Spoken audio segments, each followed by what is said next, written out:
भारत का मत्स्य पालन क्षेत्र एक ऐतिहासिक परिवर्तन से गुजर रहा है। आज़ादी के बाद महज कुछ लाख टन के मुकाबले आज हमारा आंकड़ा 200 लाख टन उत्पादन तक पहुंचने की कोशिश में है। नमस्कार, स्वागत है आपका संसद टीवी पर। मैं हूं नवविक्रम सिंह और हमारे साथ आज बेहद खास मेहमान मौजूद हैं। हमारे साथ सरकार में कई अहम जिम्मेदारियां निभा रहे, साथ ही मत्स्य पालन क्षेत्र की भी जिम्मेदारी निभा रहे मंत्री राजीव रंजन सिंह जी हैं। सर, स्वागत है आपका संसद टीवी पर। सर, एक बड़ा व्यापक बदलाव हो रहा है, निर्यात के क्षेत्र में भी बात करेंगे। इसे नीली अर्थव्यवस्था से जोड़कर कैसे देखते हैं मत्स्य पालन क्षेत्र को? देखिए, मत्स्य पालन का जो क्षेत्र है वो पहले के दौर में कृषि के साथ जुड़ा हुआ था और कृषि विभाग के अंतर्गत ये था। ये आदरणीय प्रधानमंत्री नरेंद्र मोदी जी की सोच है कि एक बहुत बड़ी आबादी जो मत्स्य पालक हैं, उनकी एक बहुत बड़ी आबादी पर कोई ध्यान केंद्रित नहीं हो पा रहा है। तो इसके कारण आदरणीय प्रधानमंत्री जी ने 2019 में इस विभाग को अलग विभाग, कृषि विभाग से अलग करके मत्स्य पालन, पशुपालन विभाग बनाया उन्होंने। और उसके बाद से लगातार जो कई योजनाएं चली और उन योजनाओं का आज असर है कि हम मछली के उत्पादन में विश्व में दूसरे स्थान पर है। तो ये आदरणीय प्रधानमंत्री जी का जो लक्ष्य था, उस लक्ष्य की ओर यह विभाग बढ़ रहा है। सर, अगर बात करें सिर्फ इसी साल की वित्त वर्ष की बात करें तो उत्पादन के अलावा निर्यात में भी 20% से ज़्यादा की वृद्धि हुई है, जो अपने आप में एक रिकॉर्ड भी है। ये जो लगातार निर्यात हमारा बढ़ रहा है, उसे किस तरीके से देखते हैं और कितनी बड़ी वो अचीवमेंट है, रोज़गार का एक ज़रिया है? देखिए, ये एक बहुत बड़ी चुनौती थी।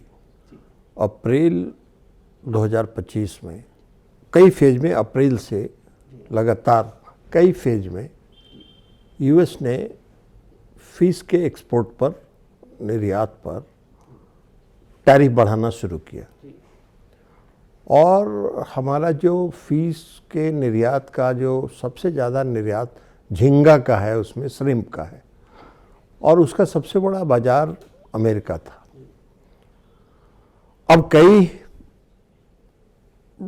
चरणों में टैरिफ को बढ़ाने के बाद एक बहुत बड़ी चुनौती हो गई थी कि हम निर्यात को कैसे बरकरार रख सकें और जो हम लोगों का लक्ष्य है निर्यात को अगले 5 वर्षों में बढ़ाने का, उसको कैसे हम प्राप्त करें।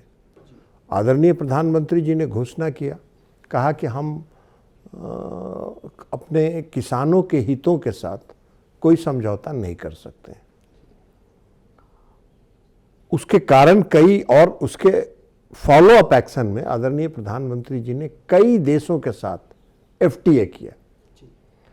उसका और जो इस विभाग ने भी प्रधानमंत्री जी के इस घोषणा को एक चुनौती के रूप में स्वीकार किया और जो हम लोगों ने प्रयास शुरू किया, तो सबसे पहले हम लोगों ने एक्सपोर्टर के साथ मीटिंग की 11/8/2025 को और एक्सपोर्टर्स को हम लोगों ने मोटिवेट किया कि आज देश के सामने एक चुनौती है, आप एक्सपोर्ट कर रहे हैं, आपको भयभीत होने की आवश्यकता नहीं है। आपके कई देशों के बाजार प्रधानमंत्री जी के एफटीए के बाद खुले हैं, उन बाजारों की ओर आप ध्यान केंद्रित कीजिए। कई प्रयास हुए, एक्सपोर्टर्स मीट हुआ, जो स्टेक होल्डर्स जितने हैं उनके साथ कई मीटिंग्स हुई। इटली का, साउथ कोरिया का दौरा हुआ और वहाँ का जो वर्ल्ड स्टैंडर्ड, जो यूरोपियन कंट्री के स्टैंडर्ड के मुताबिक जो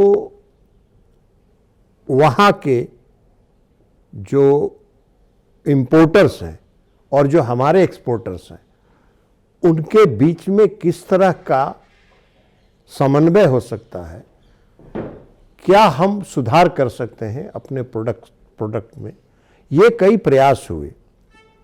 अब यहाँ वर्ल्ड फिशरी डे था 2025 में, हर साल मनाते हैं हम लोग। उसमें इस बार हम लोगों ने सिर्फ एक्सपोर्ट प्रमोशन का ही विषय रखा उस दिन, और कई देश के एम्बेसडर्स को भी, राजदूत को भी उसमें आमंत्रित किया। हमारे जो एक्सपोर्टर्स थे उनको बुलाया और उन सब लोगों के साथ गहन विचार विमर्श करके एक्सपोर्टर्स ने भी इसको एक चुनौती के रूप में स्वीकार किया। हम लोगों ने इम्पेडा जो एक्सपोर्ट प्रमोशन के लिए है, उसके साथ एक्सपोर्टर्स का बेहतर कोऑर्डिनेशन, समन्वय कैसे हो सकता है, उसको हम लोगों ने सुनिश्चित किया। और उसका परिणाम ये है कि अगर हम अप्रैल से अक्टूबर 2025 का एक्सपोर्ट का फिगर देखते हैं और पिछले वर्ष की तुलना में उसको देखते हैं, तो हमारा लगभग 21% की वृद्धि हुई है पिछले वर्ष की तुलना में हमारे वैल्यू के टर्म्स में जी। और क्वांटिटी के टर्म्स में अगर हम लोग कैलकुलेट करते हैं तो लगभग 12% की वृद्धि हुई है। 12%। तो इस चुनौती को स्वीकार करते हुए भी हमारे एक्सपोर्टर्स के मेहनत और जो एफर्ट हम लोगों का रहा, और जो आदरणीय प्रधानमंत्री जी ने घोषणा किया चुनौती के रूप में इसको स्वीकार करने का, उसको सारे लोगों ने चुनौती के रूप में स्वीकार किया और उसके कारण हमारा एक्सपोर्ट बढ़ा। अब कई नए देशों का मार्केट हमारे लिए खुला एक्सपोर्ट का, जैसे Belgium, UK, France, Greece, Denmark, रूस, चीन, श्रीलंका, वियतनाम, इन देशों में हमारे एक्सपोर्ट बढ़े। मलेशिया, थाईलैंड, इन सारे देशों में हमारे एक्सपोर्ट जो हर साल होते थे एक्सपोर्ट, उसकी तुलना में बढ़ा। और यही कारण है कि हमारा एक्सपोर्ट पिछले वर्ष की तुलना में आज 21% की वृद्धि हुई है हमारे वैल्यू के टर्म्स में। हम लोगों ने ध्यान केंद्रित किया वैल्यू एडिशन पर, चूँकि यूरोपियन कंट्रीज़ में वैल्यू एडिशन पर विशेष ध्यान केंद्रित मांग होता है, तो हम लोगों ने वैल्यू एडिशन पर किया। हम लोगों ने क्वालिटी बेहतर किया, पैकेजिंग बेहतर किया। ये सारा काम करने के बाद हम लोग आगे बढ़े।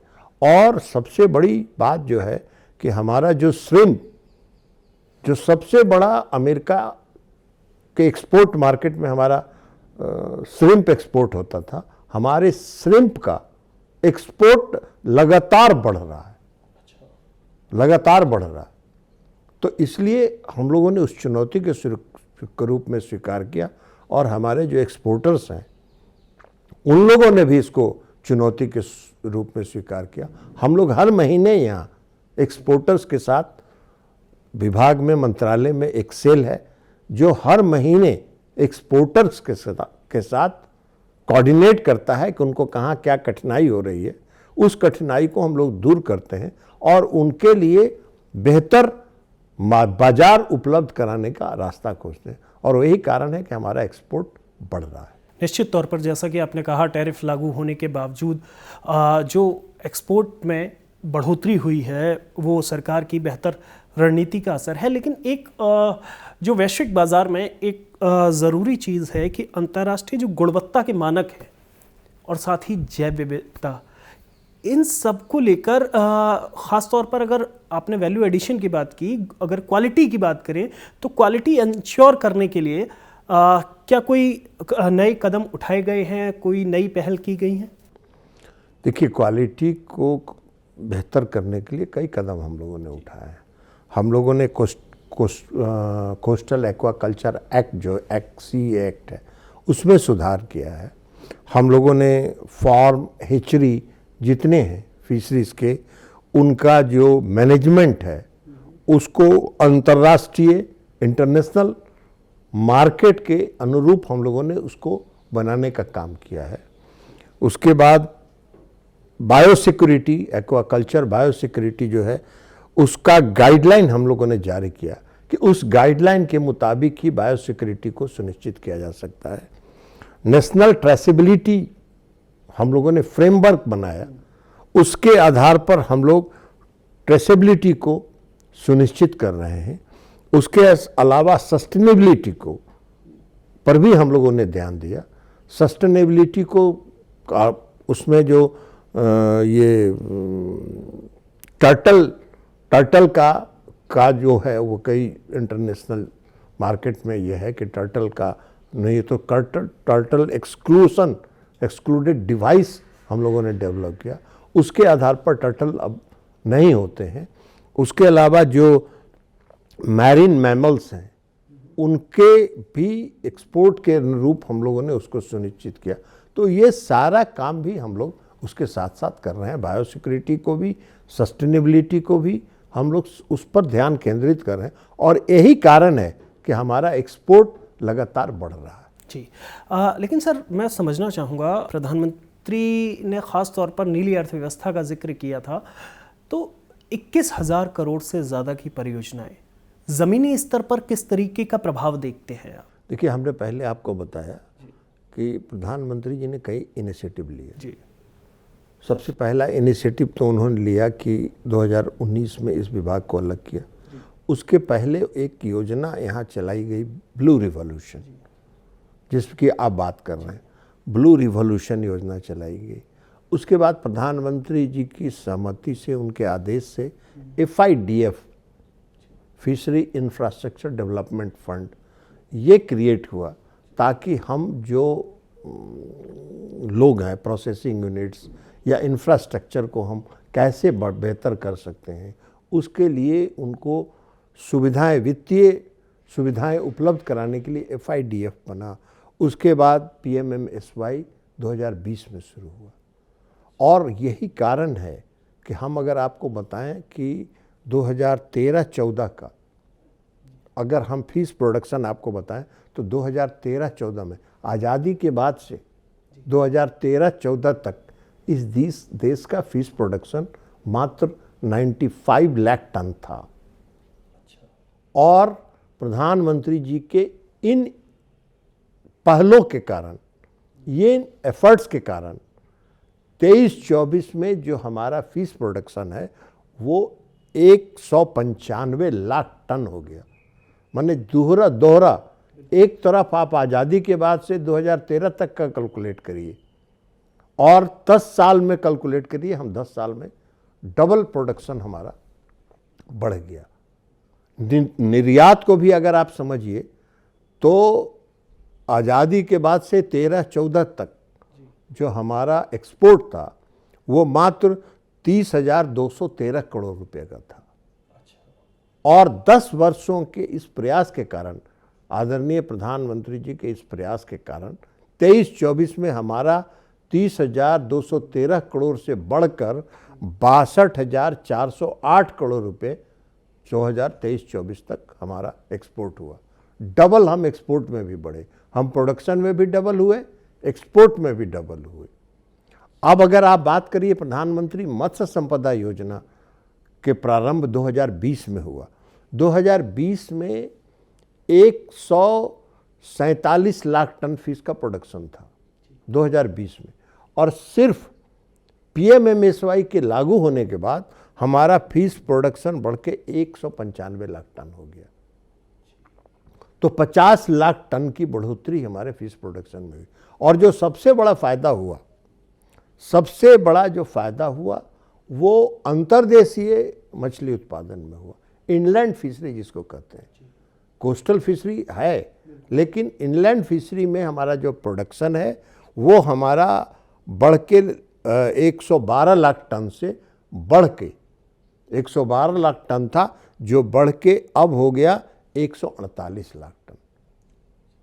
तो ये प्रोडक्शन PMMSY के लागू होने के बाद ही बढ़ा। अब PMMSY में हम लोग प्रोडक्शन को बढ़ाने पर ध्यान देते हैं, उससे जुड़े हुए जो योजनाएं हैं उसकी स्वीकृति देते हैं। हम इंफ्रास्ट्रक्चर को बढ़ाने के लिए करते हैं। एक्सपोर्ट को हम ग्लोबली मार्केट में कॉम्पिटिटिव बनाने के लिए, उसके लिए हम लोग उसमें वित्तीय सहायता प्रदान करते हैं PMMSY के तरह। तो ये सारे प्रयास का ही परिणाम है कि आज हम फिश प्रोडक्शन में विश्व में दूसरे स्थान पर हैं। सर, नेशनल फ्रेमवर्क ट्रेसेबिलिटी की बात हुई 2025। मैं समझना चाहूँगा क्योंकि इसे एक तरह से जलीय कृषि के क्षेत्र में परिवर्तनकारी पहल कहा जा रहा है। इसके बारे में थोड़ा हमारे दर्शकों को विस्तार से बताइए। देखिए, हमने कहा कि ट्रेसेबिलिटी को सुनिश्चित किया हम लोगों ने इंटरनेशनल मार्केट में। कई ऐसे स्पेसीज हैं जिनका डिमांड फॉरेन के विदेश के मार्केट में काफ़ी है, लेकिन वो एक्सपोर्ट नहीं हो पाता था। जैसे आप श्रिम्प तो हम एक्सपोर्ट करते थे, श्रिम्प बड़ी क्वांटिटी में हम एक्सपोर्ट करते थे, लेकिन जैसे सी बास है, आपका कोबिया है, या आपका मड क्रैम्प है, सीविड है, इन सब चीज़ों पर हम लोगों ने ध्यान केंद्रित किया और इन सब चीज़ों को बढ़ावा दे रहे हैं। ये उसका लाभ ट्रेसेबिलिटी का और सस्टेनेबिलिटी पर जो हम लोगों ने ध्यान केंद्रित किया, और इसकी क्वालिटी को इंटरनेशनल मार्केट के स्टैंडर्ड के मुताबिक हम लोग इसको मेंटेन कर रहे हैं। इसका फ़ायदा क्या है कि जो हमारे मछुआरे हैं उन मछुआरों की आमदनी बढ़ेगी, क्योंकि ये स्पीसीज ऐसे हैं, ये प्रजातियां ऐसी हैं जिनकी विदेशों में मांग बहुत ज़्यादा है, और इन प्रजातियों को अगर हम बेहतर ढंग से हम बढ़ाएंगे तो हमारा एक्सपोर्ट बढ़ेगा, हमारा एक्सपोर्ट मार्केट बढ़ेगा, और हमारे जो मछुआरे हैं उनकी आय बढ़ेगी, उनकी आजीविका ज़्यादा सुनिश्चित हो सकेगी।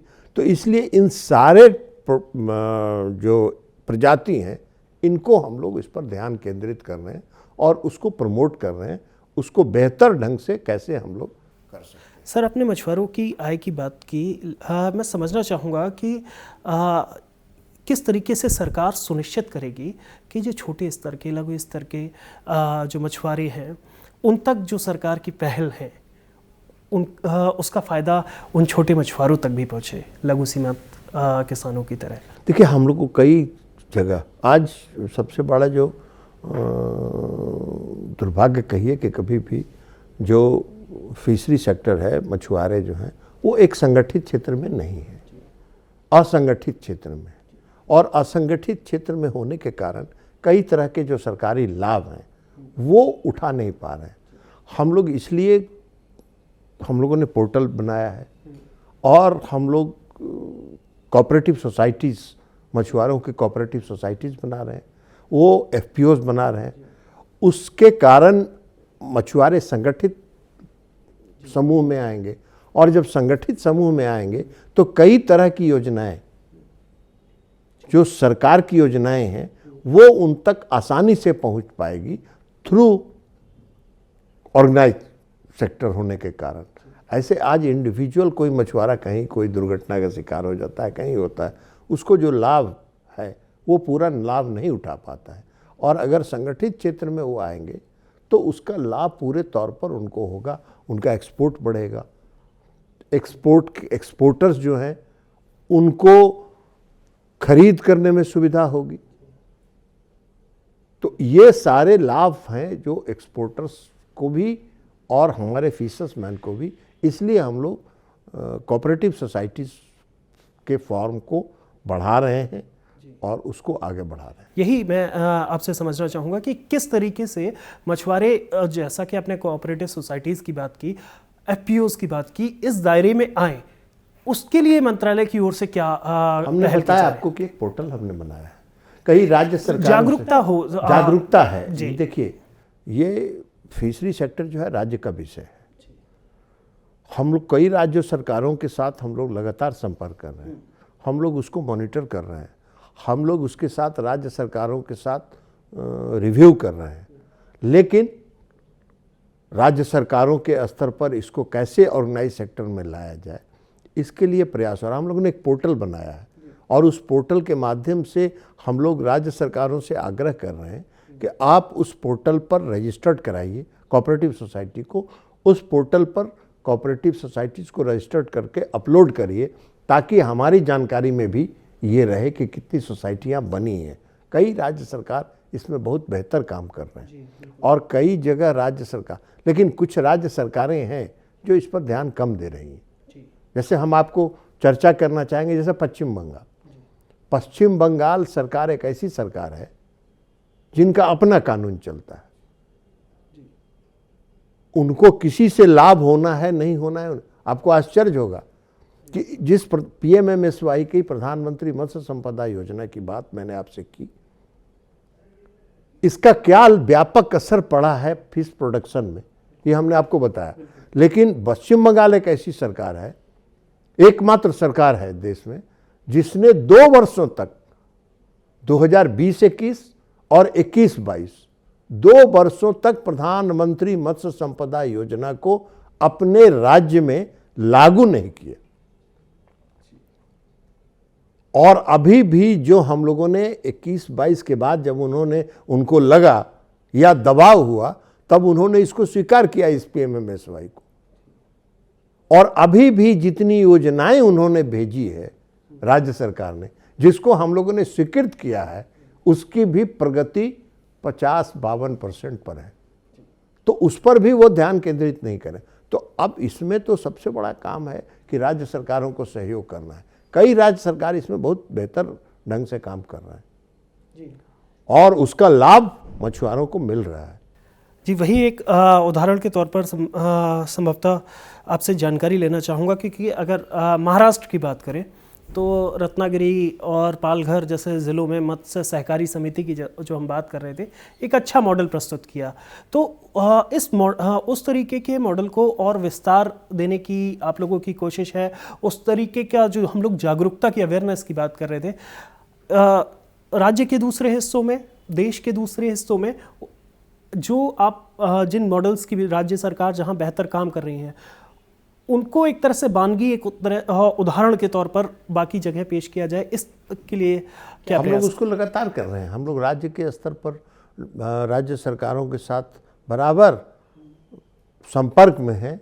उनके साथ हम लोग लगातार मॉनिटर कर रहे हैं, उनकी योजनाओं की प्रगति की समीक्षा कर रहे हैं। कितने किस राज्य में कितने कोऑपरेटिव सोसाइटी रजिस्टर्ड हुए, अपलोड हुए, उस सब को हम लोग लगातार मॉनिटर कर रहे हैं। और कई राज्य सरकार इसमें बहुत ही बेहतर ढंग से काम कर रहे हैं। तो हम लोग लगातार राज्य सरकार के संपर्क में हैं। जी सर, एक आखिरी सवाल और आपसे समझना चाहेंगे। देश में जो तटीय क्षेत्रों में जो किसान हैं, जो जलीय कृषि पर निर्भर हैं, उनको क्या संदेश देना चाहेंगे ताकि वो जागरूक होकर जो सरकार की योजनाएं हैं, जो नई नई पहल की जा रही हैं और जो इस क्षेत्र में एक तरह से क्रांतिकारी बदलाव हो रहा है, उसके साथ चल सके? देखिए, एक बात उसके पहले हम आपको एक बात और बताना चाहेंगे, जो हम अपनी तरफ से आपको बताना चाहेंगे कि अभी एक्सपोर्ट जो हमारा है, अगले 5 वर्षों में हमने एक्सपोर्ट का लक्ष्य रखा है कि हम 1,25,000 करोड़ तक एक्सपोर्ट के लक्ष्य को पहुंचाएं। और उसके लिए आप लोगों ने देखा होगा कि 2025 के बजट भाषण में माननीय वित्त मंत्री ने घोषणा किया कि अंडमान निकोबार और लक्षद्वीप 2 ऐसे क्षेत्र हैं जहां अपार संभावनाएं हैं। खुला समुद्र है और अपार संभावना है, वहाँ हम फिशिंग इंफ्रास्ट्रक्चर डेवलप करेंगे। हम लोग लगातार वहाँ कोशिश कर रहे हैं। अंडमान में हमने जाके एक्सपोर्टर्स के साथ मीट किया, उनको प्रमोट किया कि आप यहाँ इन्वेस्ट करिए और फिशिंग इंफ्रास्ट्रक्चर डेवलप कीजिए। हमने लक्षद्वीप में जाके एडमिनिस्ट्रेटर वहाँ के उनके साथ बैठ के एक्सपोर्टर्स को बुलाया और एक्सपोर्टर्स के साथ हम लोगों ने चर्चा की। और उसके बाद हम लोगों ने, अभी आपने सुना होगा कि हम लोगों ने सारी प्रक्रिया को पूरा करके EEZ में और हाई सी में हम फिशिंग कैसे करेंगे, उसके लिए एक गाइडलाइन हम लोगों ने जारी किया है। और उस गाइडलाइन में हम लोगों ने सभी राज्य सरकारों से, जितने स्टेक होल्डर्स हैं, सबों के साथ हम लोगों ने पहले विचार विमर्श किया। एक्सपोर्टर्स के साथ, राज्य सरकारों के साथ, मछुआरे के प्रतिनिधि जो हैं, जितने स्टेक होल्डर्स हैं, सबके साथ कंसल्टेशन करके एक हम लोगों ने गाइडलाइन ड्राफ्ट तैयार किया। उस ड्राफ्ट को हम लोगों ने अपलोड किया और 1 महीने के अंदर सभी से और सुझाव, अगर उसमें कोई व्यापक हो सकता है, उसके लिए हम लोगों ने सुझाव आमंत्रित किया। 2 राज्य सरकार, तमिलनाडु और केरल से आया रिक्वेस्ट कि इसको 15 दिन और बढ़ा दीजिए 1 महीना को। उसको भी हम लोगों ने 15 दिन बढ़ाया और फिर जितने परामर्श उसको उसमें आए सबको समाहित करके हम लोगों ने एक गाइडलाइन जारी किया। राज्य सरकारों की सहमति से, राज्य सरकारों की अनुशंसा से EEZ में, चूँकि EEZ में के आगे हाई सी में जाने के लिए 12 नॉटिकल माइल्स तक राज्य सरकारों का हक है। 12 नॉटिकल माइल से आगे जाने के लिए भारत सरकार का है। तो हम लोगों ने राज्य सरकार ये तय किया गाइडलाइन में कि राज्य सरकारों से अनुशंसा आएगी और उस अनुशंसा के आधार पर बड़े वेसल्स को 12 नॉटिकल माइल्स के आगे हम लोग उनको पास इशू करेंगे वहाँ फिशिंग करने के लिए। तो उससे क्या होगा कि हमारे जो छोटे मछुआरे हैं जो 12 नॉटिकल माइल्स तक सीमित हैं, वहाँ तक वो करते हैं फिशिंग, कैच करते हैं, उसके अलावा वहाँ बड़े वेसल्स जाएंगे तो हमारे मछुआरे जो ट्रेडिशनल मछुआरे हैं उनका भी हित कहीं प्रभावित नहीं हो और हम खुले समुद्र में जाके हम फिश को कैच कर सकें ताकि उसको हम इंटरनेशनल मार्केट में पहुंचा सकें। हम आपको बताना चाहेंगे कि जो अंडमान निकोबार में और लक्षद्वीप में 2 ऐसा द्वीप समूह है जहां आज का जो पुराना सर्वे है उस सर्वे के मुताबिक लगभग 1.5 लाख टन दोनों में मिला के टूना फिश अपनी मातृ समुद्र में खुद मरता है, उसका कोई कैच नहीं है। तो हम लोगों का प्रयास है कि उसको हम कैच करें और वेसल्स जो हम लोग जिसको हम लोग पास इशू करें हाई सी में और EEZ से आगे फिशिंग के लिए, वो उसके अंदर बड़ा वेसल्स हो जिसके अंदर प्रोसेसिंग यूनिट इनबिल्ट हो, कोल्ड चेन का सिस्टम उसके अंदर हो, वेसल्स के अंदर हो, ताकि इमीडिएटली कैच करके उसका प्रोसेसिंग करके और कोल्ड चेन के माध्यम से उसको किनारे लाया जा सके और फिर हम उसको एक्सपोर्ट मार्केट में पहुंचा सकें। हम लोगों ने यह भी तय किया कि हमारे राष्ट्रीय सुरक्षा को ध्यान में रख के हम लोगों ने यह भी तय किया कि जो भी हमारे EEZ के आगे और डीप सी हाई सी फिशिंग में जो जाएंगे वेसल्स, उसमें सिर्फ इंडियन फ्लैग के साथ वो जाएगा, कोई दूसरा फ्लैग वाला वेसल्स फिशिंग नहीं कर सकता। तो ये सारा हम लोगों ने किया है, तो इसलिए हम लोग उस लक्ष्य पर आगे बढ़ रहे हैं और हम अपने फिशर्समैन को कहेंगे कि भारत सरकार आपके हितों की रक्षा के लिए लगातार प्रयत्न है, लगातार कई तरह की योजनाएं लागू कर रही हैं। आप योजनाओं का लाभ उठाइए, असंगठित क्षेत्र से संगठित क्षेत्र में आइए ताकि जो भारत सरकार की योजनाएं हैं, जो भारत सरकार के लाभ हैं योजनाओं के माध्यम से, वो आप तक आसानी से पहुंच सके। शुक्रिया सर हमसे बात करने के लिए। तो आप देख सकते हैं कि सरकार की तरफ से प्रयास किए जा रहे हैं जहां एक और जो छोटे और लघु मछुआरे हैं उनके हित सुरक्षित हों, वहीं एक्सपोर्ट की दिशा में भी भारत आने वाले वर्षों में एक बड़ी छलांग लगाने वाला है। मुझे दीजिए इजाज़त, आप देखते रहिए संसद टीवी।